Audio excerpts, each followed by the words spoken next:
윤석열 구속영장이 청구됐네요. 네, 어제 오후 5시 20분경 서울중앙지법에 구속영장을 청구했습니다. 자, 이게 석방된 지 며칠 만입니까 이게? 3월 8일에 석방된 후 어제부로 120일째 만입니다. 자, 이 혐의 좀 짚어봅시다. 내란 특검에서 영장 청구 혐의 이제 언론을 통해 밝혀진 게 4가지예요. 네, 특수공무집행방해, 대통령 경호처법, 직권남용교사, 허위 공문서 작성, 직권남용이 있습니다. 특수공무집행방해는 오전에 끝났죠. 네, 어제 오전 조사 3시간 만에 체포방해 조사는 완료됐다고 특검이 밝혔습니다. 컷에 따르면 충격적인 증거가 제시돼서 그랬다는 그 조사가 오전 중에 끝났다는 거고, 직권남용 관련은 우선 윤석열이 계엄 때 통화한 군사령관들 비아폰의 통화 내역을 경호처의 김성훈 차장, 전 차장에게 삭제 지시한 혐의거든요. 예, 이게 이제 법률 용어로 혐의가 어떻게 됩니까? 대통령 경호법상 직권남용 교사입니다. 어려워. 직권남용 적용해가지고 이 실제 유죄 받는 경우가 쉽지 않습니다. 쉽지 않은데 이걸 비아폰에 적용하면 어떻게 되냐? 비아폰 통화 기록을 불법 삭제하는 건 비아폰 관리 직원의 의무가 없겠죠?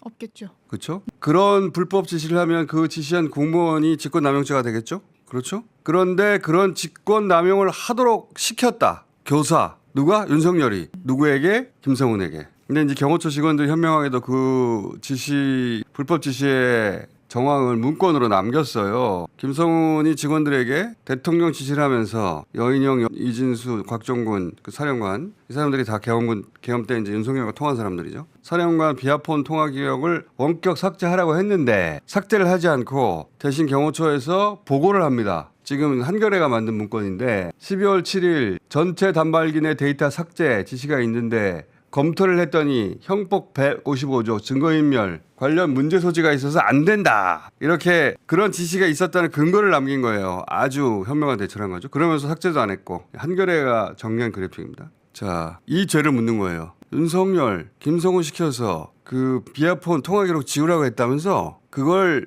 죄로 따지면 대통령 경호법상 직권남용 교사입니다. 그래요. 법률 용어는 쓸데없이 어려워요. 자, 근데 이 비아폰 기록 관련해서 제가 가장 관심 있는 대목은 김건희와 노상원의 비아폰 통화 여부예요. 김건희 씨와 노상원의 비아폰 통화 가능성을 제가 진작부터 주장해 왔는데, 왜냐하면 일단 노상원 수첩 이거는 누가 발언한 걸 받아 쓴 거다라고 제가 수차례 주장해 왔는데, 저 명단이 적혀 있는 수첩도 마찬가지예요. 저거는 누구하고 얘기하면서 받아 쓴 거다. 이 인물 넣을까 말까? 그리고 전체 수거 대상 리스트 이거는 노상원 혼자 작성 못한다. 예를 들어서 한동훈 여당 대표를 뭐 전직 군인 혼자서 어떻게 체포한다고 결정합니까? 이거는 그 정도 되면 대통령급의 결정이 필요하다. 그래서 노상원, 김건희 비아폰 통화를 저는 의심한다고 주장해 왔는데, 제 방송을 들었는지 김건희 씨가 최근에도 자기는 감옥 가더라도 저를 꼭 죽이고 간다고, 가고 나서도 죽인다고 했다고 하던데, 두고 봅시다. 어떻게 되는지.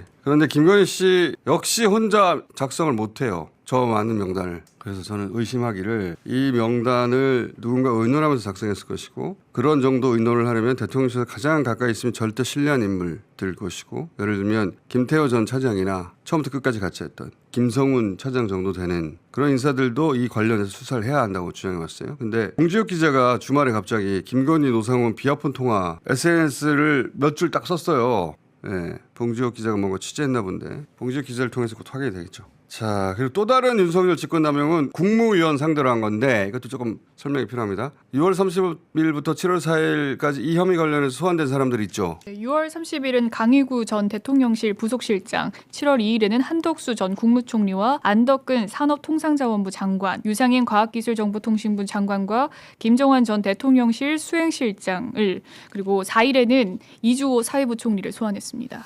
이 사람들 왜 불렀냐면 계엄 이래 윤석열이 국무위원 11명을 소집하거든요. 그중에 2명이 늦게 와서 참석 못하고 9명이 참석했는데 그 9명 참석한 사람이 누굽니까? 한덕수 전 국무총리, 김용현 전 국방부 장관, 네, 박성재, 이상민, 김영호, 조태현, 최상목, 송미령, 조규용, 오영주 참석했습니다. 아예 소집을 안 한 사람 6명이 또 따로 있어요. 근데 이 소집을 한 사람 중에 9명째 도착을 하자 9명이면 국무위원이 20명이어서 윤석열, 김영현까지 하면 11명이 되고 그럼 과반이거든요. 의결 정족수예요. 그러자 계엄을 안건으로 상정한 게 아니고 윤석열은 바로 나가서 방송으로 계엄을 선포해버린 거예요. 여기서 윤석열의 직권남용 권리행사 방해는 뭐냐면 국무위원들이 계엄 안건을 심의할 권리, 법령상 권리예요. 그 권리의 행사를 방해했다는 겁니다. 자, 그런 제목이고요. 권리행사 이걸 권리행사, 직권남용 권리행사 방해라고 합니다. 자, 그리고 또 그전에는 알려지지 않았다가 내란 특검 통해 알려진 게 허위 공문서가 있잖아요. 여기서 이제 헌법 82조가 중요한데 82조가 어떻게 되어 있습니까? 대통령의 국법상 행위는 문서로 하고 국무총리와 관계 국무위원이 부서해야 한다. 그러니까 비상계엄 선포문에 국무총리와 관계 국무위원, 국방부 장관이 서명을 해야 되는 거예요. 네. 서명이 없어. 한겨레가 보도한 그 왼쪽이 그날 배포된 거고 거기 보면은 국무총리하고 국방부 장관 서명란이 없거든요. 오른쪽이 사후에 만든 거예요. 저기는 국무총리와 국방부 장관이 아래 있잖아요. 네. 저거를 계엄 이후 이틀 있다가 만든 겁니다. 위조죠, 위조. 누가? 강일구 전 실장이. 강일구 대통령실 부속실장이 국무위원들 연락한 사람이기도 하고 오라고. 네. 이 사후 문건 위조를 한 사람인데 중요한 피의자죠. 근데 원래 윤석열과 같은 변호인을 선임했다가 이 조사를 받고 나서 변호인이 3개를 냈어요. 네. 특검이 뭐라고 하냐면 윤석열에게 유리하도록 강 전 실장 답변 유도하고 검사 질문을 중단시켰다. 저런 이유로 지적을 하니까 윤석열 변호인이 사임계를 냈다는 건데 윤석열 쪽에서는 그렇지 않다. 특검이 압박을 했다고 하는데 그런 변호인이 관둘 이유가 없죠. 항의할 일이지. 아마도 강희구 씨가 윤석열에게 불리한 증언을 한 게 아닌가 싶은데 어쨌든 윤석열과 같은 변호인을 쓰다가 그 사람 사임계를 냈어요. 자, 이 위조 문건에 윤석열, 김영현, 한덕수 서명을 받았는데 강희구 씨 주장은 그거는 본인의 의지로 만든 거라고 했거든요. 근데 특검은 안 믿죠. 뭐라고 합니까 특검이? 네, 특검은 대통령 지시도 없이 국무총리에게 서명을 요구했다는 것을 납득이 되지 않는다라고 말했습니다. 저도 특검 생각에 동의합니다. 아마 이게 윤석열의 지시가 아니겠는가 그런 의심을 하는 걸로 보이고 이걸 나중에 한덕수가 사인했다가 무죄될 것 같으니 없던 일로 하자 해서 폐기했다는 거예요. 네. 이 문건을. 그러니까 그리고 원래 5분밖에 그러니까 9명 도착하자마자 윤석열이 나갔기 때문에 네. 전체 회의 시간이 5분밖에 안 돼요. 5분밖에 안 되는데 이걸 40분으로 고치려고 했다. 너무 짧으니까 말이 안 되잖아. 국무회의 했다고 하기에는. 네. 그런 기록들이 잡힌 거죠. 그러니까 계엄을 성공할 줄 알고 저런 건 신경도 안 쓴 거예요. 그랬다가 계엄을 실패하니까 부랴부랴 그때 비아폰 통화한 거 다 지우라고 하고 국무회의 문건 위조하라고 하고 막 시간도 5분 너무 짧아 보이니까 40분을 고치라고 하고 난리법석을 떨었던 게 특검에 의해서 잡힌 것이다.